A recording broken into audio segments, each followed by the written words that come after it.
O Huawei e Estados Unidos fazem as pazes, loja da Xiaomi autuada pelo Procon e Galaxy Note 10 sem entrada para fone de ouvido. Essas e outras novidades do mundo da tecnologia móvel você confere agora com o plantão Tudo Celular. Sabemos que a Sony não anda muito bem no mercado de smartphones, tendo inclusive abandonado o Brasil há algumas semanas. Porém, ela continua fazendo seus investimentos na categoria.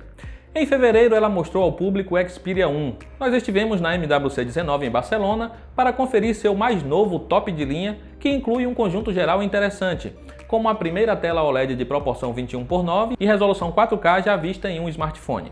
Ele já está sendo vendido na Europa e, pelo visto, está com a alta demanda por lá. Isso porque a cor roxa já está esgotada em diversos países e as outras opções estão com poucas unidades disponíveis.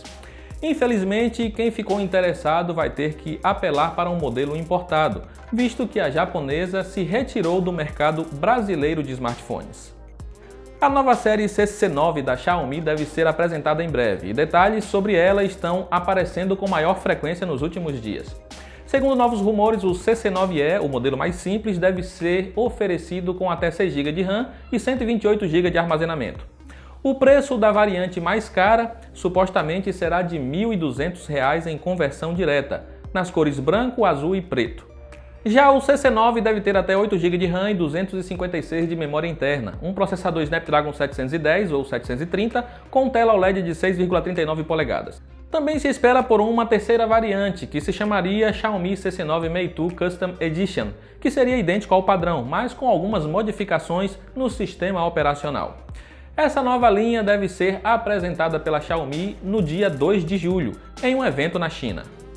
Neste ano devemos conhecer o Galaxy Note 10 e, conforme o tempo passa, mais rumores sobre o aparelho aparecem.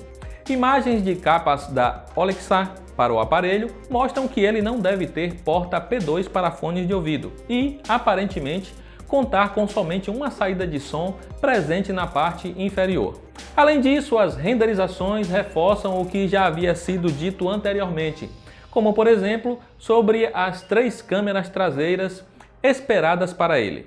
Também foram reveladas imagens exibindo o modelo mais completo, que deve ser chamado de Galaxy Note 10 Plus e não Note 10 Pro como era esperado anteriormente. Esse, por sinal, não teria entrada para cartão microSD. Agora, tudo o que nos resta é aguardar pelo seu anúncio, que deve acontecer no mês de agosto.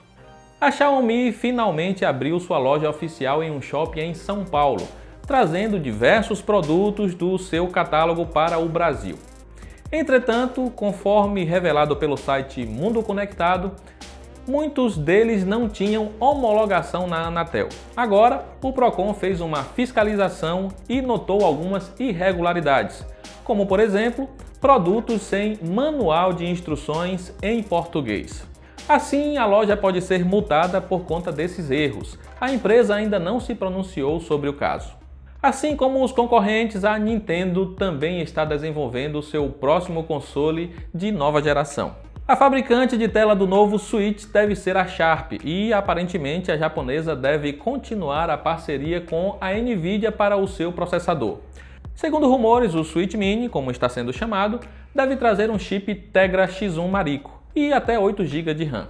Ainda não existe uma data para que ele seja anunciado, mas é bem possível que isso fique para 2020. A polêmica entre a Huawei e o governo dos Estados Unidos está próxima de acabar. Pelo menos é o que parece. Após uma reunião de Donald Trump com Xi Jinping, presidente da China, durante o Fórum G20, o governo dos Estados Unidos recuou da decisão de banir a Huawei do seu país. Isso porque a China se comprometeu em realizar a compra de uma enorme quantidade de produtos agrícolas dos norte-americanos. Com isso, a segunda maior fabricante de smartphones do planeta pode voltar a fazer negócios com as empresas estadunidenses, como o Google, por exemplo, permitindo assim o uso do sistema Android em seus aparelhos sem maiores preocupações. E essas foram as principais notícias que tivemos nessa semana. Caso queira mais detalhes, é só clicar nos links que estão aí na descrição. Espero que você tenha gostado e te convido para comentar aí abaixo qual dessas notícias do plantão mais te chamou a atenção. Eu sou Wesley Moraes para o plantão do tudocelular.com. Nos vemos nos próximos vídeos, um grande abraço e até lá!